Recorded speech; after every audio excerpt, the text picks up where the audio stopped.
আসসালামু আলাইকুম। এসএসসি 2025 ব্যাচের শিক্ষার্থীরা, তোমরা যারা পরীক্ষা দিয়েছিলে তোমাদের রেজাল্টটা আজকে প্রকাশিত হয়ে গেল।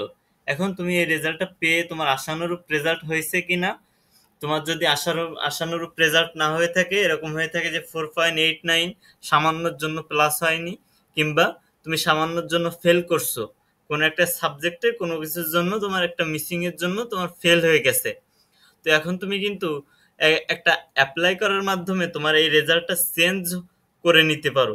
এখন তোমার রেজাল্ট চেঞ্জ হইতেও পারে, নাও হইতে পারে, সম্পূর্ণ এটা নির্ভর করে তোমার বোর্ডের কর্তাদের উপরে, যে তারা হচ্ছে কি করবে। ঠিক আছে, তো বোর্ড চ্যালেঞ্জ করতে পারো তুমি।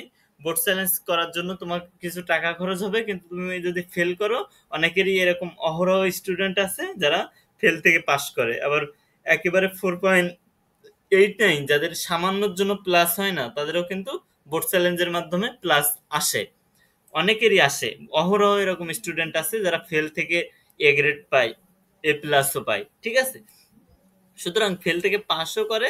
তো তুমি যদি চাও যে তোমার ফেল গেছে, এখন তুমি পাস করতে চাও, তাহলে এটা করে দেখতে পারো, বোর্ড চ্যালেঞ্জ করে দেখতে পারো। তার জন্য তোমার একটা টেলিটক সিমের প্রয়োজন হবে। টেলিটক সিম দিয়ে তুমি খুব সহজে এই বোর্ড রেজাল্টটা করে নিতে পারো।